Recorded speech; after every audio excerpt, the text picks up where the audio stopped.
Hi guys, welcome to my channel, Letting Your Sun Shine, where we like to shine a light within and empower ourselves. So there's no message today, let's just hop in and see what Spirit wants to share.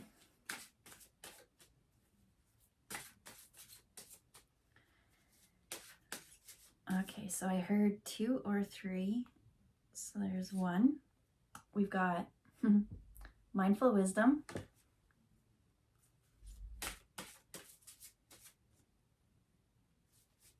2, we've got eternal union in the reverse.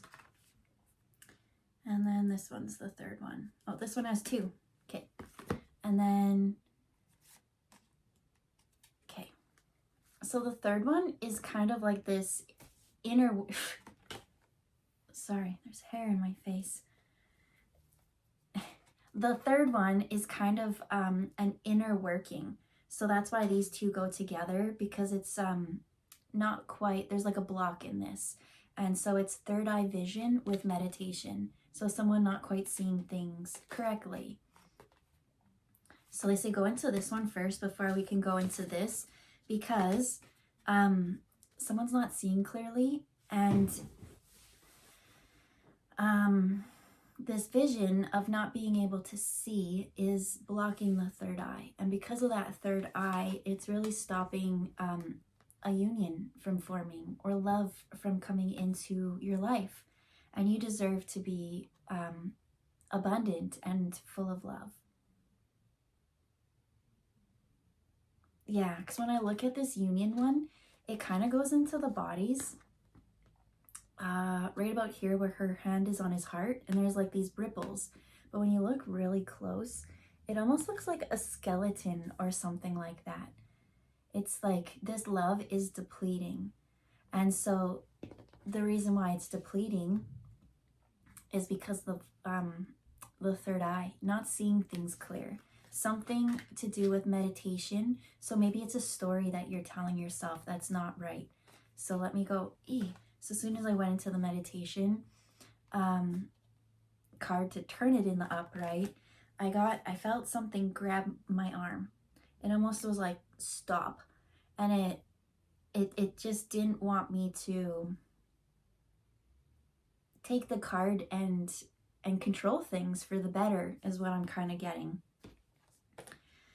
I'm still getting quite a few chills.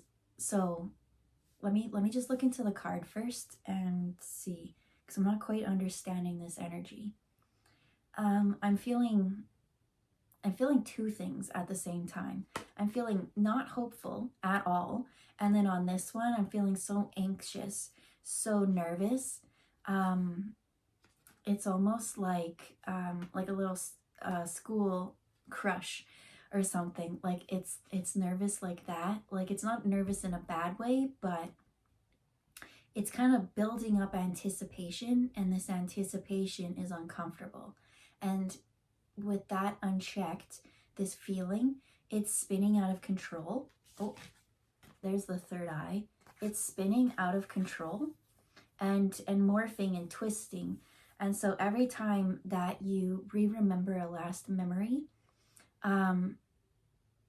you're remembering it from the last time on how you thought and felt. And so it has been a little bit twisted and morphed and shifted from the original time.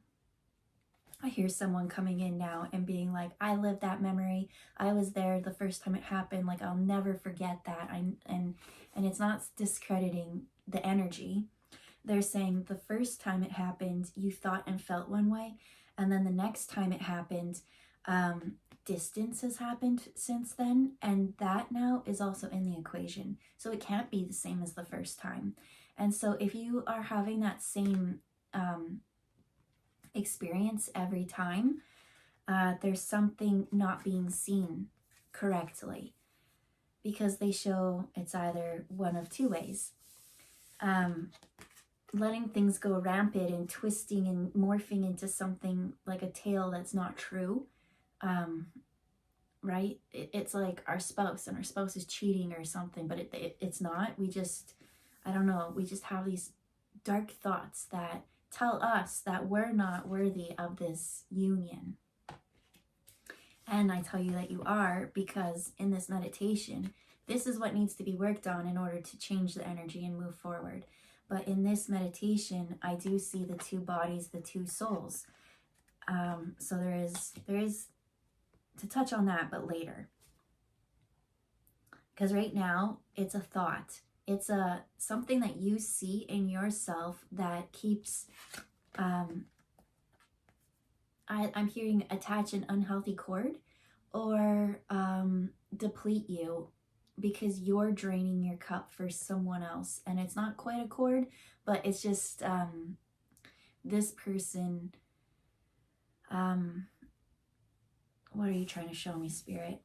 It's almost like you live in order for this person, to serve this person, you know, and it's like you sit around, and then you just are like a bump on a log until this person comes around, and then instantly you're like, oh, let me cook you food, let me do all these other things, let me care for you. And not doing it for yourself to begin with, that's the something. That's you emptying your cup without someone forming a cord. I see someone out there who has this cup, and they're literally just like throwing it in people's faces, but they don't know that they're throwing it in people's faces. They're trying to, I don't want to throw the term like love bomb or whatever, but in a tiny sense it is. It's forcing acts of kindness, and yeah. Anyway, Spirit really wants you to focus on yourself, and why is it for that person in that story, why is it that that's the only person you can see? Because now it's really twisted and morphed and switched into something. It needs to come back to you. So let's go into this meditation. It says improvements require persistence.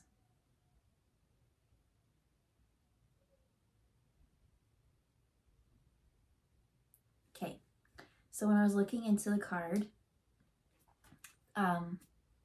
one of the best advices I've ever gotten when it came to meditating was, sometimes when we're meditating and we're releasing things, or we're having these aha epiphany moments, right, we have those moments that have been so synchronistic that like it lives with us. Like we'll never forget that moment, as this card was saying, right? I was there at the beginning, like I'll never forget that. And so I guess there's a little bit of this also being like a good thing, like a good memory. Not everything's bad, right? It's whatever we label and put on it. But when we start to do our healing work and we get that, like I'm saying, like you really transmuted some really heavy, dense energy in you out of your heart, we'll say, because that would feel like a ton of bricks off your shoulders. So you transmute some heavy denseness in your heart, and because of that, you're now thinking a little bit more optimistic and positive. You're gonna go out there because you know you've been hurt, but you learned so much, and in that one meditation, how that felt. Now chasing that high. They're saying, not every single time when you sit down to meditate is it going to be this mind-blowing experience. And let's say you are sitting down and nothing is happening. They want to say that time is almost more valuable than that mind-blowing transformational time. They're saying that improvements require persistence, and that every single time that you actually just sit down on the mat, or whatever it is that's your practice, your routine, it could be cooking, it could be, I don't know, mere affirmations, whatever it is, it's your routine, and it's saying persistence. But there's a mindfulness that needs to be brought into it, and Spirit is saying, yeah, you can go out, you can color, you can cook, you can dance, you can do all these things that we call meditation. But what we actually really mean in this reading is to legit sit down and meditate, which is interesting because a lot of the times in my readings, my guides are telling people to make meditation be whatever you want it to be, not to be so hard on yourself. But in this one, they want you to just sit with nothing, sit in that boringness, because there is something to open and spiral to you. And when that comes, that's when you'll start to, this is one of those moments where we're like, don't cling on to it, but you are going to have a moment.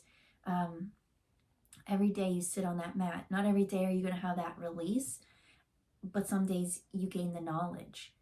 And so it's like, maybe it doesn't feel energetically the same weight or transformation, they say, but those really dull, boring days where you're just sitting there and there's quiet and nothing comes, right? Normally you go and your guides come and you can converse with them. Not even your guides are coming this day. Those super quiet days, those are just as important, they say. So mindful wisdom at the bottom here says to create inner harmony. And so they're saying if someone is always on a healing journey and there's something that's like you looking at yourself, that something is always wrong with you. And so this mindful wisdom was creating an inner mind shift, an inner mind change. Because how can you go and have this partnership and this love if you are Spirit's saying you'll always be a work in progress, but it's not to take it so seriously. That you'll never be perfect, but you'll never be that sloppy mess like you think you are. You will need to always continue every day to strive and wake up to make the best of your situation. And the best of your situation is based on how clean and how clear your mind can see things. So if you're spiraling in this self-doubt, self-told prophecy, that's not even true half the time.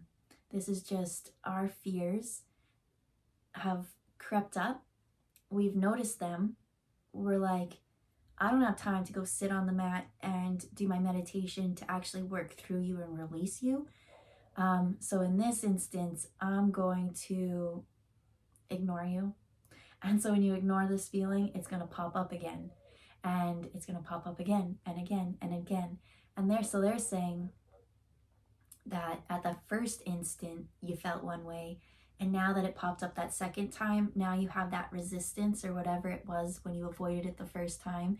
And then adding on the next one and the next one. So even though it's the same thing that consistently is coming up, they say, it has shifted and changed and it's always adding on its own flavor. And not all flavors are desired, they say. So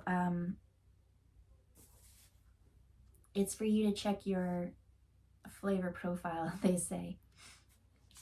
Because what I'm getting is you keep thinking that there's more to do, more to do, more to do.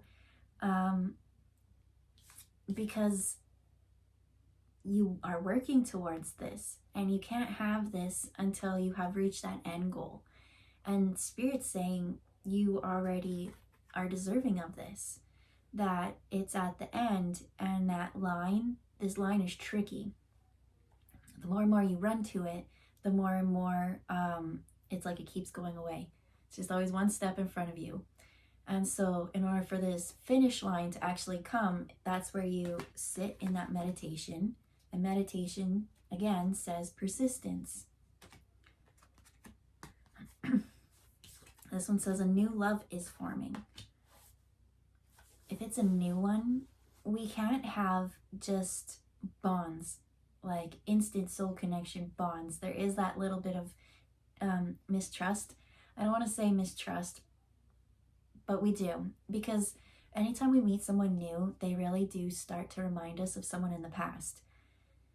Because everything outside of yourself has to go through your filters somehow. And so if this person that is a brand new love reminds you of someone in the past, it could send you on such this spiral.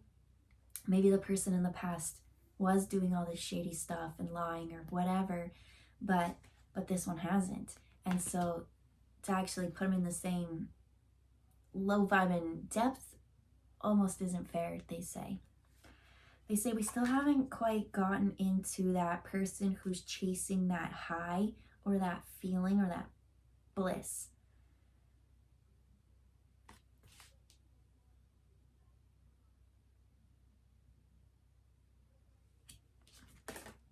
So I keep seeing someone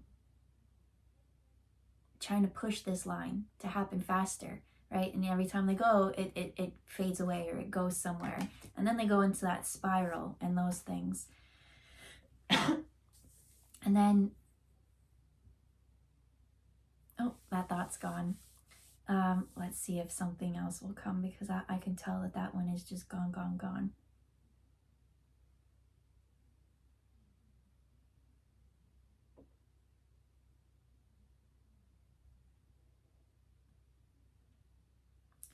You know what? There was a story. It kept changing.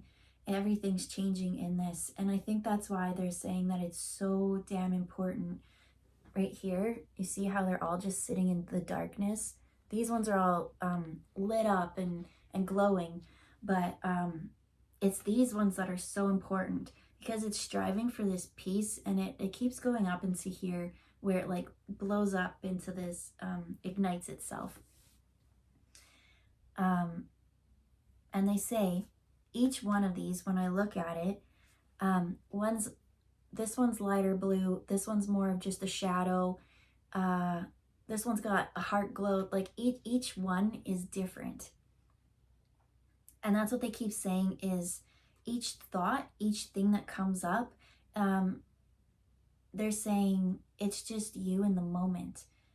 So let's say an ex did do something, right? You're meeting this new person, they remind you of the past ex, and this thought popped up, and it's not even real, it's something so old and outdated. And so for you to latch onto it, they're saying like, let that go, because the next thing you know, right, in that one they're cheating, and then in this next thought it was almost like, oh, it's so clingy, you know, like I need my space. That's what they're kind of saying, is like each thought was so different. And they're saying that there is a need to strive for peace, that mental peace, to not attach to our stories, and especially attach other people to our stories who weren't even there when those books were being written, they say. So that will take persistence.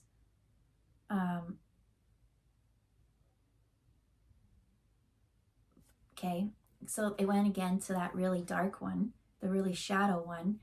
And it was like saying not to paint them in the light, not to paint the other person's shadows onto that person. But my question was, because, you know, people could come in and love bomb you and do all those things and put on a false mask. And maybe that's why the person this reading is for has that guard or that wall. But they're saying you don't need that wall. But the only reason why that wall got made was for the past person. That this new person does not require such a tall and sturdy wall, they say. In fact, they prefer more of an open concept, and that's something so weird for you. And so to go from working all these like old doubts, it will take a while just to clear your mind. Because each time that you were in the argument with the past person, I hear you argued about the same thing so many times. It didn't ever grow or evolve or change. And so they're saying that's you, and you kept putting yourself in that situation, hoping for the change, but it didn't. And so that's where that mindset instantly just quickly goes there. So again, it said there is a little bit of need to create that inner harmony so that we can actually hear the mindful wisdom that wants to come through, that is stopping us from allowing this new partnership from coming in. It says you need to reclaim your mind. I never read that part, but it says reclaim your mind, your third eye. Because I feel like someone is saying I'm being intuitive and I see it all, but it's actually depleting the energy. Remember how this was kind of like taking? It was like emptying the cup before I don't know, something to do with cords. No, they said not even quite a cord, but it's just you're so willing to really want to just fill up someone else's cup before your own. And so in this case, right, you gotta put your own oxygen mask on first. And so that's what these thoughts are all kind of, your self-worth took a dive, these kind of things. And so they're saying it's for you to put on your mask first, reclaim those thoughts, reclaim your mind, and for a bit you'll have some wicked awesome healing moments, they say, that'll be so blissed out. But don't strive for those blissed out moments to be your all the time moments, because those were just really heavy, dense things being transmuted. And it did feel good. But now you don't have that heavy, dense anymore. Some days you're going to sit there and it's going to be so dull and boring. And Spirit says those are the great days. Those are the days we want you to savor the most, because the main thing is you still got up and you just sat there and you just opened to what your mind really wanted to tell you, rather than create that pattern and that loop that your mind is telling you.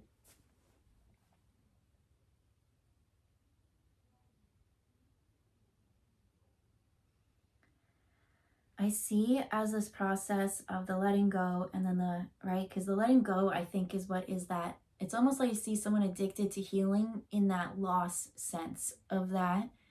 And then so now they keep saying, like, you did that, now it's time to take in the energy. And so there is a little bit of needing to change the mind to go from releasing to now being able to receive. And receiving, I totally get it.